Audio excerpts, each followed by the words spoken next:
welcome back to Cruising as Crew. My name is Lucy and today we are going to talk about public speaking on board a cruise ship. So I know a lot of you who are going to work on a cruise ship are going to have to do some form of public speaking when you get on board, whether you like it or not. You might be doing a sales presentation, you might be leader of a muster station, you might just have to talk in front of your team of people. There's a lot of different forms of public speaking, and it occurred to me the other day, this is something that I haven't actually spoke about. So today, that's what we're going to be talking about. Okay, so the first thing, why is public speaking on a cruise ship different to public speaking on land?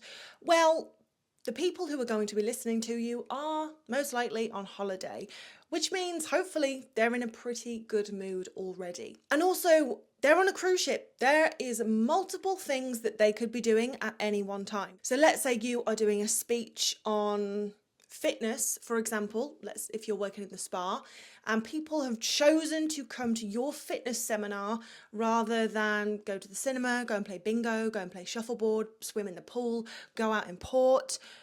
That means they're interested in whatever you have to say. Like, no one is there by force.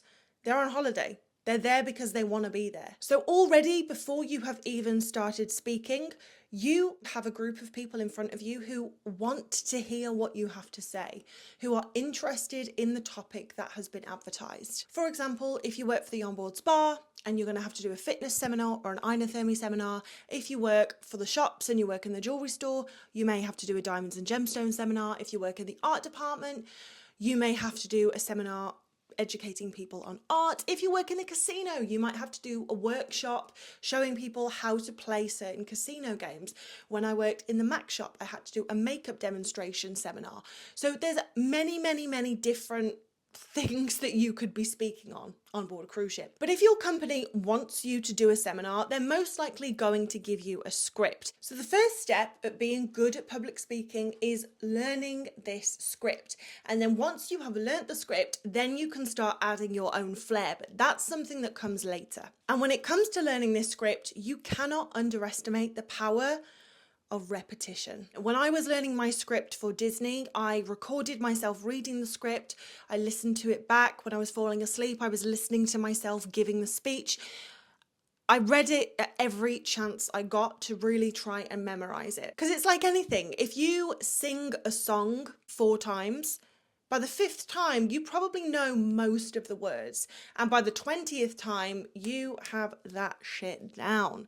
It's the same with a script. And as I said, one of my favorite techniques is to record myself reading the script and listen to it back. I also like to learn it paragraph by paragraph. Like, if I try and learn, it depends on how long the speech is. If you've got an hour-long presentation, you need to learn it section by section. But the point is, when it comes to learning your script, time and repetition is going to be your best friend. So after you've repeated and learnt your script and you start delivering it, people then say, practice makes perfect. Well, I actually beg to differ. Feedback makes perfect. Repetition and practice helps things stick, which is why it's important when you're trying to memorize your speech. But if you're doing the same thing over and over and over again, technically you're practicing it and making it stick. If you're doing the wrong thing over and over and over again, that's gonna stick. You're only going to reinforce bad habits. So this is why it's really important to either get feedback from a colleague or friend or record your speeches and watch them back. And I know that's not what you want to be doing when you have some spare time. You do not want to be sitting and watching yourself giving this seminar. But it's really important if you want to improve your craft. But when you watch yourself, this is where you will notice if you use filler words. Like, how often are you saying like? I know, I'm sorry. So how is your energy? Are you coming across enthusiastic or actually are you coming across quite flat? Would you be bored if you were sat in the audience watching you give this seminar? And that's a really important question to ask yourself. And I asked myself that question over the years many times. And especially when I was still getting to grips with the speech, the answer was yes, I would be bored stiff if I was watching myself give this seminar. It was so obvious that I was in my head trying to memorize what I was saying that I wasn't focusing on the energy that I was giving. So therefore, it was pretty dull. I was actually really lucky. So when I had my first job on cruise ships working in the onboard spa, there was a guy called, let's call him Dylan, who was the fitness instructor, and he at the time had been working on ships for 10 years.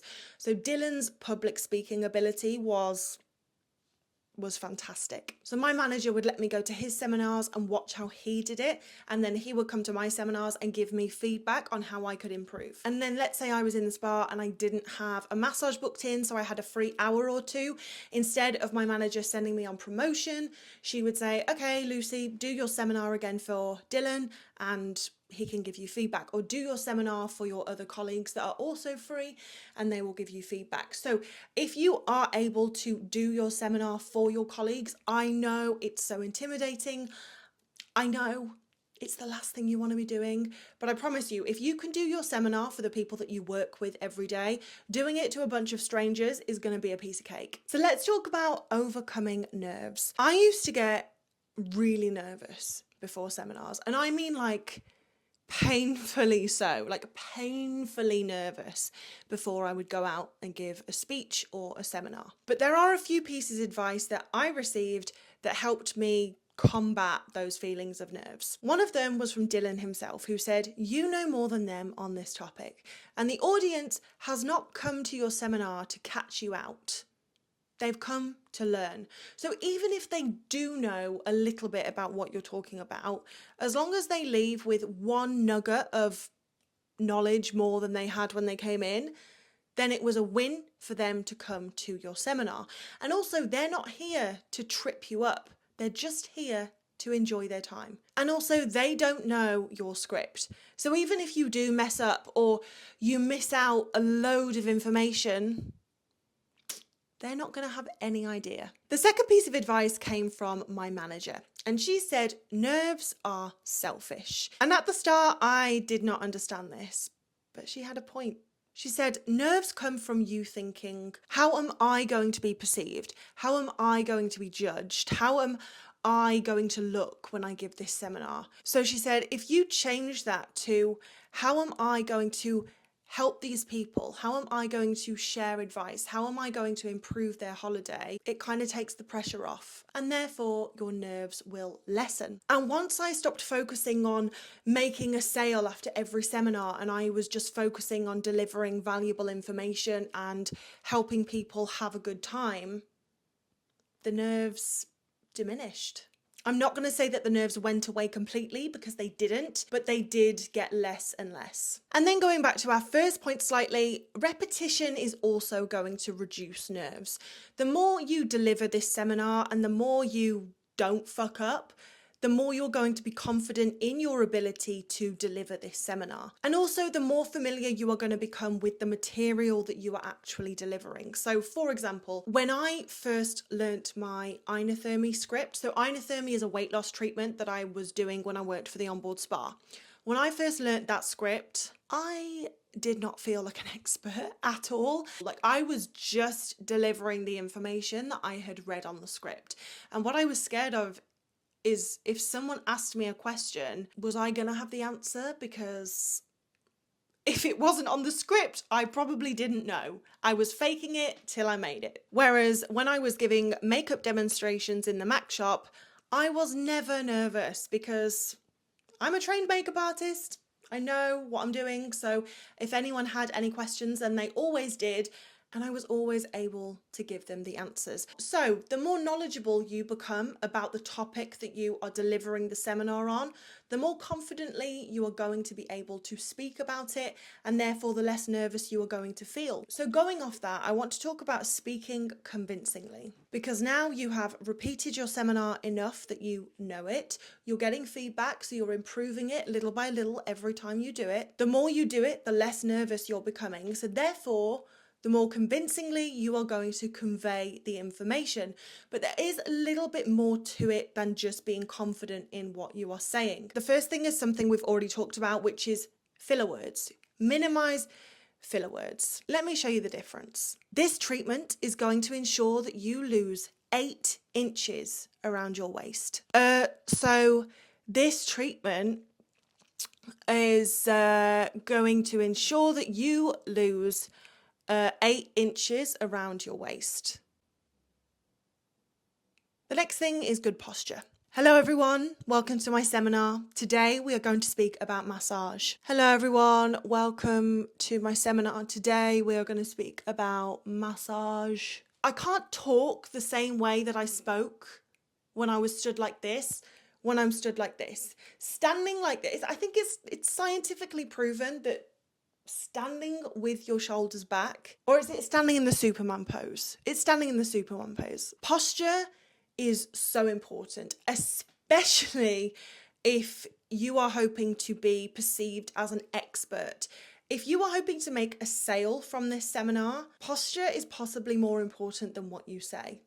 Because people are not only listening to you, they are watching you. And actually, they are a lot more likely to listen to what you're saying if you look convincing. If I look like a turtle without a shell, with a shell, are you really gonna take heed of what I say? Whereas if I am standing tall and positioning myself as the expert, you're more likely to engage and listen to what I'm saying. You want to make sure that you are making eye contact with the audience. Now, this does depend on how big the audience is. If you've got an audience of 30 people, you should be making eye contact. If you've got an audience of 500 people, well, you're not going to be able to make eye contact with everyone, are you? But the eye contact should be there. It keeps people engaged. Do you remember when you were sat in class at school and you were falling asleep and then the teacher caught your gaze and immediately you were like, oh, it's the same thing. So be sure to make eye contact with the people in the audience. You want to try and move around the stage. Now,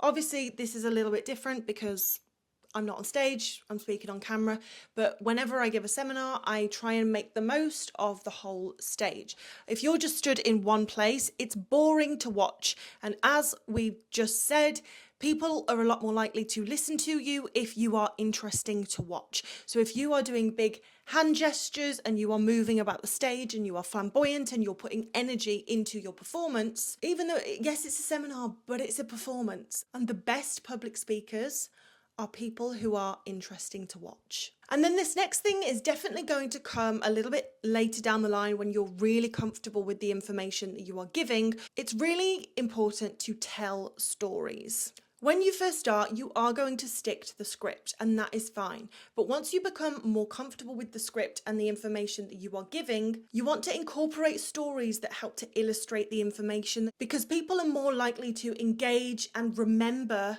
what you said if you told it within a story rather than just bombarded them with facts. So for example, when I was giving my seminar on inothermy, which is an inch loss treatment that I did, yes, I would give them all the information, but I would also tell them a story about how a friend of mine had the treatment, lost loads of weight, and now she's wearing what she wants to wear and doing what she wants to do. And this story helped the listeners visualize themselves doing that. They put themselves in that situation of having the treatment and losing the weight and wearing what they want to wear. And that way they were more likely to buy what I was selling. So stories are very powerful. Whether you're giving a talk on makeup or artwork, it's really important that the audience not only trusts you, but likes you. After watching your seminar, they need to feel like they want to spend more time with you, because whether they're going to buy a piece of art from you, they're going to have to sit with you for a while. Whether they're going to ask you to do their makeup, well, they're going to have to sit with you to do the makeup. If they're going to book an inothermy treatment, they're going to have a treatment with you. So likability is really important, because you could be an expert and the most informative person ever and give the best seminar of your life.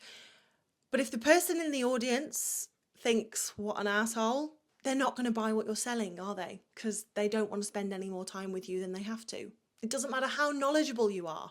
Why would they spend the limited time they have on this cruise ship with someone they don't like? Because remember, you are competing for their time when they're on a cruise ship.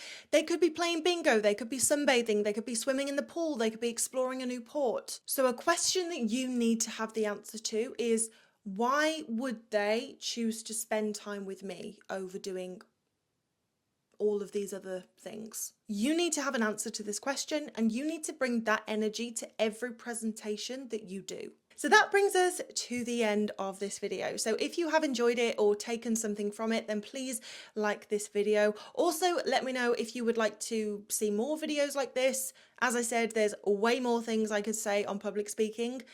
So if you do want more information, I am more than happy to make a few more videos about this topic. But thank you so much for watching. I hope you have a fantastic rest of the day. And as always, guys, I will see you in the next video.